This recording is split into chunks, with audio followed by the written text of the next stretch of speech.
Bonjour et bienvenue pour ce débat organisé par l'Union nationale des CCAS. On va parler de finances locales aujourd'hui avec Martial Bourquin. Vous avez été député et sénateur socialiste. Vous êtes aujourd'hui maire d'Audincourt dans le Doubs.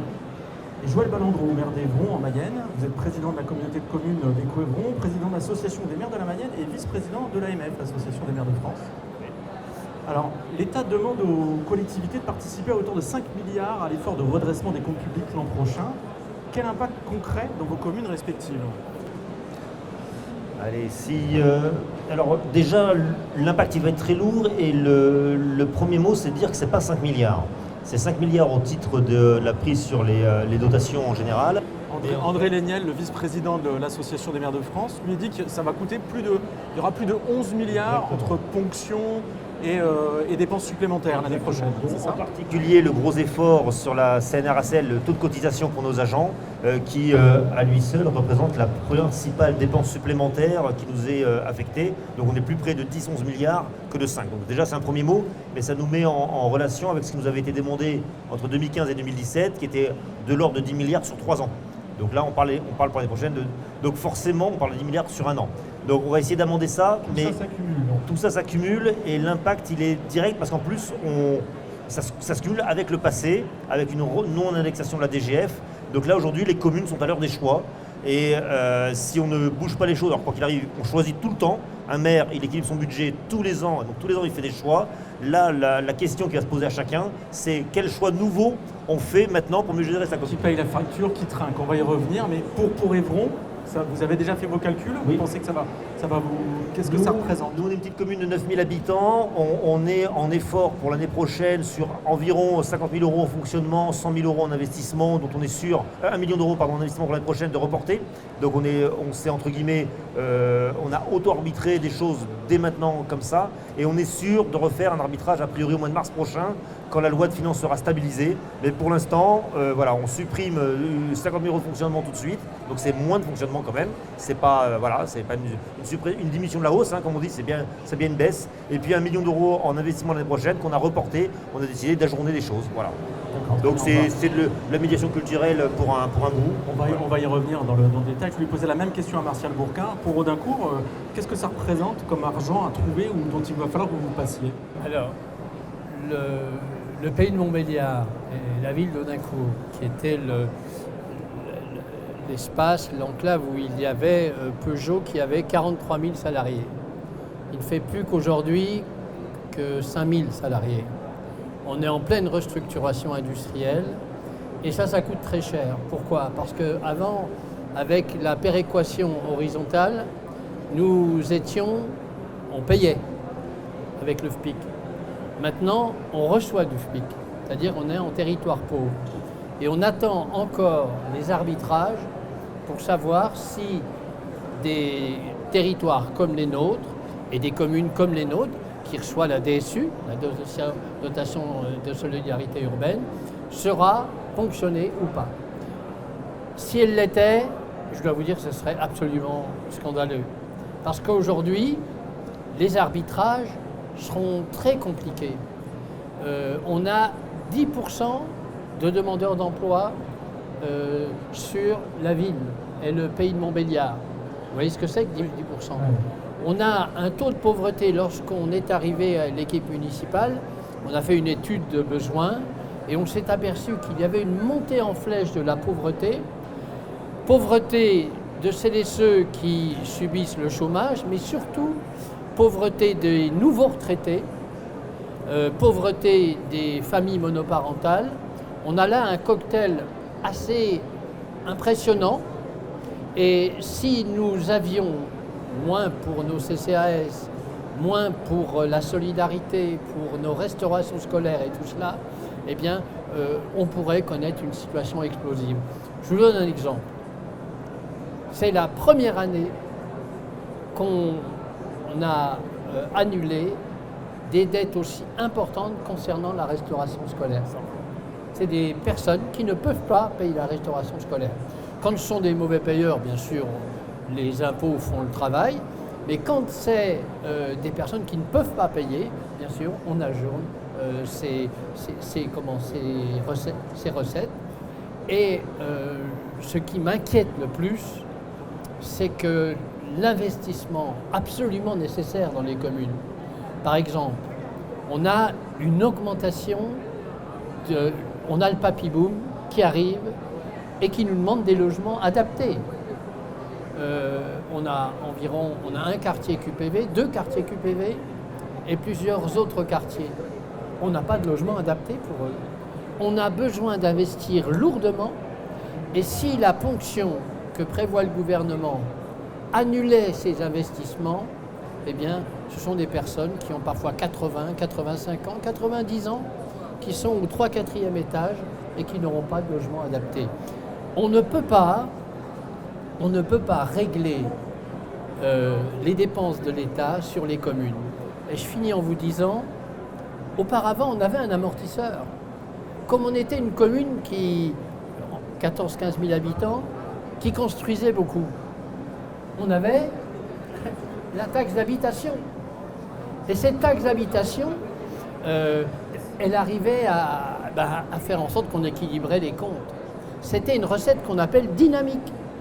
Et sans recette dynamique, de plus en plus dépendant du budget de l'État, si en plus celui-ci fait des coupes sombres, eh bien inévitablement, c'est les plus défavorisés qui vont payer très cher, mais c'est surtout les communes qui vont moins investir. Et rappelez-vous bien que l'investissement des collectivités locales et territoriales, c'est 70% de l'investissement en France. Total du pays, ouais, l'investissement public. Joël Malandreau, vous êtes comme Martial Bourquin en Mayenne, dans le territoire d'Evron, vous avez peut-être moins de problèmes d'ordre sociaux Alors, la question se pose aussi pour vous? On est un territoire qui n'est pas riche, mais qui a l'avantage de ne pas être au chômage. Mais du coup, on a beaucoup de travailleurs plutôt pauvres. On est dans un système où on a beaucoup d'ouvriers de l'agroalimentaire, donc c'est extrêmement ouvrier. J'ai pas de CSP ou CSP+. Voilà, donc on a un revenu moyen. Très clairement, le CCAS a été hyper sollicité alors que ce n'était pas l'enjeu majeur de la Mayenne, parce que tout le monde travaillait. Et mes travailleurs habituels et ruraux, entre guillemets, dans un monde où l'immobilier n'était pas très cher, arrivaient souvent, voire toujours, à devenir propriétaires. C'était un rêve révolu. Et aujourd'hui, on est plutôt sur des travailleurs pauvres de plus en plus, et puisque on est sur des travailleurs ouvriers de l'agro-industrie qui ont un salaire, mais dans les chartes d'aujourd'hui courantes, ça ne suffit plus. Donc les besoins en termes d'intervention des communes augmentent, alors qu'on va vous réduire les moyens à votre Et disposition. dans nos communes, de plus en plus, quelque chose qui met en plus la zizanie dans les communes, c'est de passer les créances irrécouvrables au conseil municipal. C'est un exercice quand même où on mesure les choses de plus en plus. Moi, je viens de passer une délibération pour me permettre de les passer à moins de 100 € directement chez le maire, pour éviter de cumuler des lignes au conseil municipal. Donc celle de plus de 100, c'est le conseil municipal qui les a effacées. C'est à chaque fois un moment de débat et un moment qu'on redoute, parce qu'on met les uns contre les autres, où on se stigmatise les uns les autres. Et ça monte, oui. C'est ce que Martial Bourquin évoquait quand vous parliez des dettes de cantine. C'est typiquement ce type de cas? Alors, depuis, on va dire 3 ans, les dettes de restauration scolaire ont explosé. Alors, quand j'ai vu, y compris le rapport de la Cour des comptes, quand j'ai lu les différents articles dans différents journaux, les Échos, et qu'on accusait les maires de dépenser trop, d'avoir plus de personnel. Je prends un exemple. Pour que les gens travaillent, on a fait en sorte d'avoir la restauration scolaire en 10 ans à plus de doubler. Mais on est obligé de mettre du périscolaire dans tous les quartiers. Parce que entre 7h30 et 8h30 pour les classes, entre 16h30 et 19h30, on met en place du périscolaire avec restauration scolaire. Et heureusement, on le fait en tenant compte des revenus des habitants. Et même sur ces questions-là, on a augmenté considérablement le nombre d'emplois dans tout ce qui est enfance, éducation. Mais si on ne l'avait pas fait, ce sont des femmes, ce sont des personnes qui ne pouvaient pas travailler. Alors j'entends bien, mais ce discours-là, les collectivités dépensent trop, etc., c'est de leur faute, il y a un dérapage sur les finances publiques. Ça, c'était un discours de l'ancien gouvernement, particulièrement qui venait de Bercy et de Bruno Le Maire. Là, aujourd'hui, vous avez Catherine Vautrin, ministre des partenariats avec les territoires qui rétropédale, qui fait machine arrière en disant non, on ne peut pas accuser les collectivités c'est plus sujet. Très clairement, il y a eu un changement de discours. Le problème, c'est qu'aujourd'hui, on est sur les conséquences de l'action d'avant. Et Madame Vautrin était membre du bureau de l'Association des maires avec moi il y a encore quelques mois. Et donc effectivement, et Madame Gattel qui s'occupe des ruralités de la même façon. Donc on voit bien, le discours a changé, mais le fond a changé. Parce que pour le problème demeure. Mais le problème demeure, voilà. Eux, ils sont sur une compréhension, puisqu'ils ont été élus. Avant, je disais souvent, le problème dans les ministres, c'est quand ils n'ont jamais été maires. Et avant, là où il n'y avait pas de maire, il y avait le maire, et c'était à Bercy. Et donc, c'était notre problème d'avant, très clairement. Bon, là, c'est un gouvernement qui est plein de maires, de sénateurs, plus de maires et de sénateurs, et on voit bien qu'il y a une forme de rétropédalage, mais sur lequel il faut qu'on appuie dur, là. Il faut qu'on dise les choses dans ce congrès. Il faut qu'on dise quelles sont nos difficultés, quels sont nos enjeux. Parce que c'est le moment de marquer des points, que les maires se mobilisent. Et c'est d'où le mouvement des maires en écharpe dans pas longtemps, d'où le mouvement de chacun, et l'ambiance, voilà, et l'ambiance générale de ce salon qui est autour d'une inquiétude, et il faut la remonter fort pour bien être perçu. Alors, sur les inquiétudes, on a longuement évoqué les dépenses sociales. Il y a aussi la peur de devoir rogner sur l'autofinancement et sur les investissements à venir. Est-ce que c'est votre cas? Est-ce que vous renoncerez à des projets structurants dans vos communes respectives l'année prochaine à cause de la donne budgétaire? Il est évident que si on a une donne budgétaire négative, on sera obligé de faire des choix. Le problème d'un exécutif, c'est on fait des choix, mais on ne peut pas dépenser plus que ce que l'on a. Vos comptes doivent être à l'équilibre, contrairement à l'État. Et c'est la différence qu'on a vis-à-vis de l'État. Nos comptes doivent être à l'équilibre. Ce que je devrais vous dire quand même, qui est très important, c'est que beaucoup parlent d'une crise de la dépense. On a aussi une crise de des recettes. On pensait que la baisse du coût du travail, automatiquement, ramènerait des entreprises, créerait des emplois. De la croissance et donc des recettes sur l'impôt, la TVA. On parlait de ruissellement et tout ça. Ce n'est pas vrai. Parce qu'on s'aperçoit qu'une politique industrielle se met en place non seulement sur du coût du travail, qui est un aspect, mais il faut créer des écosystèmes productifs, il faut de la formation, il faut des territoires qui s'organisent, il faut des infrastructures. C'est qu'un aspect.